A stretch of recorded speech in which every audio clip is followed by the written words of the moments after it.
Halo teman-teman semua, pada kesempatan kali ini saya akan menjelaskan tutorial pengisian SPT tahunan untuk wajib pajak dengan penghasilan bruto setahun lebih dari 60 juta atau dengan nama lain SPT tahunan 1770S. Nah, sebelum itu kalian wajib menyiapkan bukti potong SPT tahunan seperti ini yang didapatkan dari perusahaan dan juga EVIT. Setelah semuanya siap, kalian bisa langsung melaporkan SPT kalian pada laman djponline.pajak.go.id. Kemudian, masukkan NPWP kalian.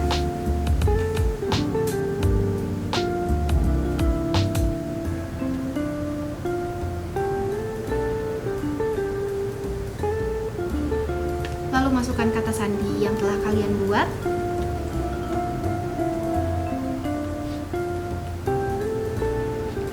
Dan jangan lupa masukkan kode keamanannya. Lalu klik login. Lalu pilih lapor. Lalu pilih e-filing. Lalu pilih buat SPT. Lalu jawab pertanyaan-pertanyaan yang ada di bawah ini. Apakah Anda menjalankan usaha atau pekerjaan bebas? Jawabannya tidak. Apakah Anda seorang suami atau istri yang menjalankan kewajiban perpajakan terpisah atau pisah harta? Jawabannya tidak. Apakah penghasilan bruto yang Anda peroleh selama setahun kurang dari 60 juta rupiah? Kalian bisa lihat penghasilan bruto kalian pada poin 8. Di sini, WP tersebut berpenghasilan lebih dari 60 juta. Berarti kalian jawab tidak. Kemudian, saya akan pilih pengisiannya dengan pilihan yang pertama, yaitu dengan bentuk formulir. Lalu pilih 1770S dengan formulir. Pilih tahun pajak tahun 2020, kemudian status SPT-nya normal. Status SPT pembetulan hanya dilakukan jika kalian telah melaporkan SPT kalian lalu ditemukan kesalahan. Lalu pilih selanjutnya. Lalu sekarang kita masuk ke lampiran 2 bagian A. Di sini ada penghasilan yang dikenakan PPh final atau bersifat final. Kita bisa lihat dulu di sini. Jika selama tahun 2020 kalian mendapatkan dividen, honorarium, pesangon, dan lain-lain, kalian bisa isikan. Tapi kalau tidak, kalian bisa lanjut ke bagian berikutnya. Lanjut ke daftar harta. Nah, untuk daftar harta di sini kalian wajib mengisi ya. Kalau kalian ingin menambahkan harta, kalian bisa menambahkannya pada kolom tambah. Lalu pilih kode hartanya. Di sini tersedia berbagai macam pilihan. Lalu isikan namanya, nama hartanya. Biasanya ini diisikan dengan merek. Lalu tahun perolehannya, tahun di mana kalian mendapatkan harta tersebut. Lalu harga perolehannya, harga saat kalian membeli barang tersebut. Lalu keterangan ini wajib diisi ya, biasanya warna atau apapun bisa kalian isi, jangan sampai enggak.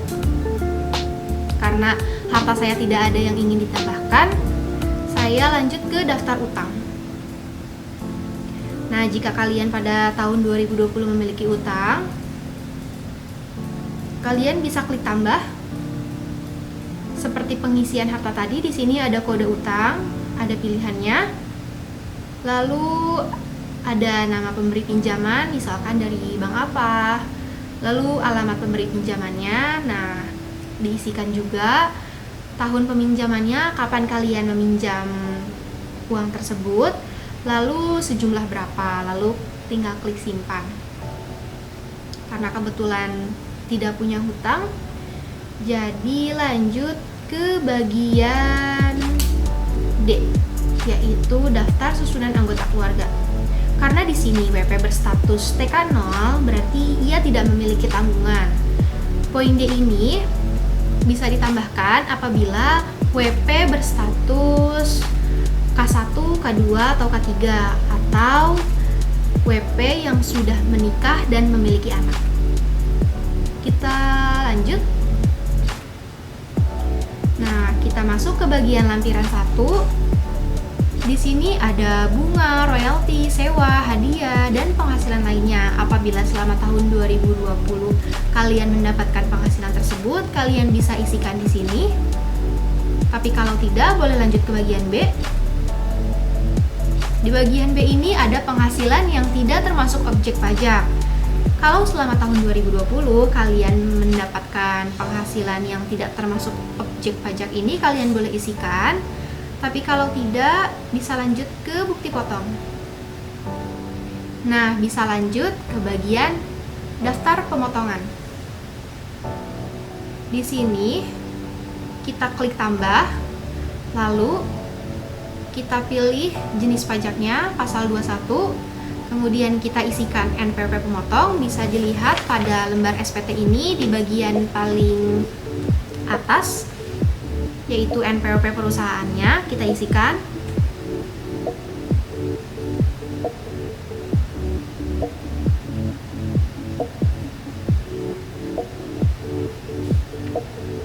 Diklik, muncul nama perusahaannya, lalu kita masukkan nomor bukti pemotongannya.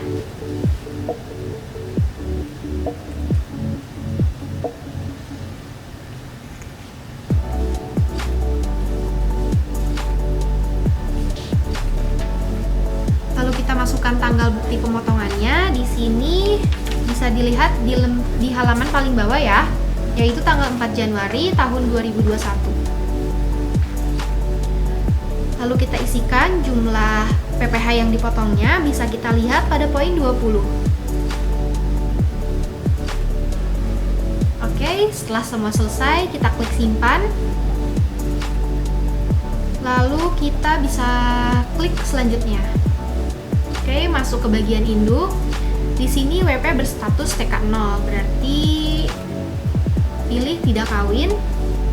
Kemudian lanjut ke bagian A. Di bagian A ini ada penghasilan neto. Penghasilan neto ini bisa kalian lihat pada poin 12.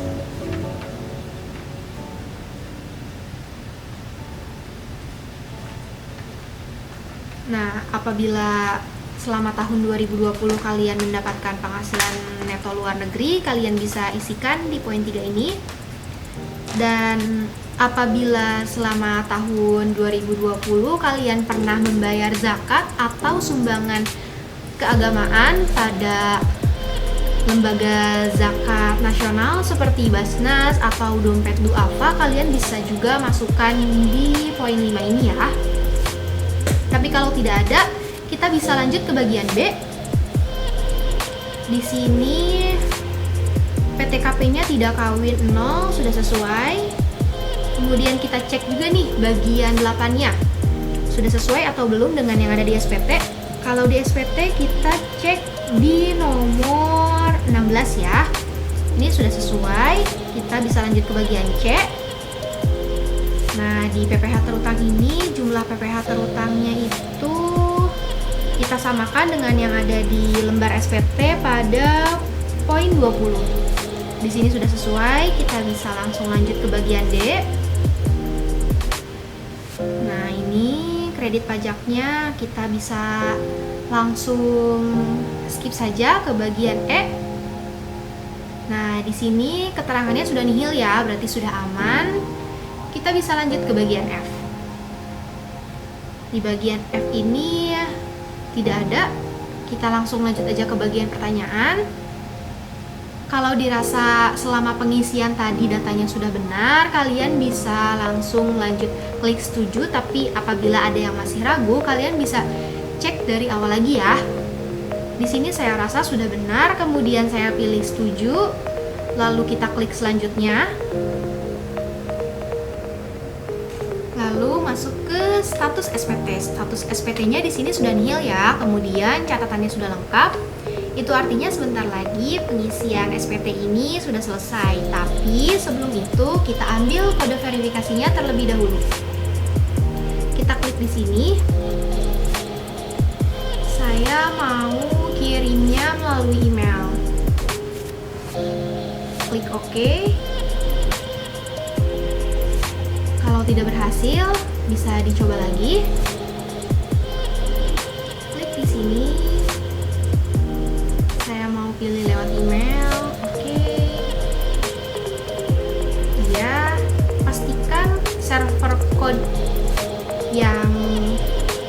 ada sesuai dengan kode verifikasi yang diterima.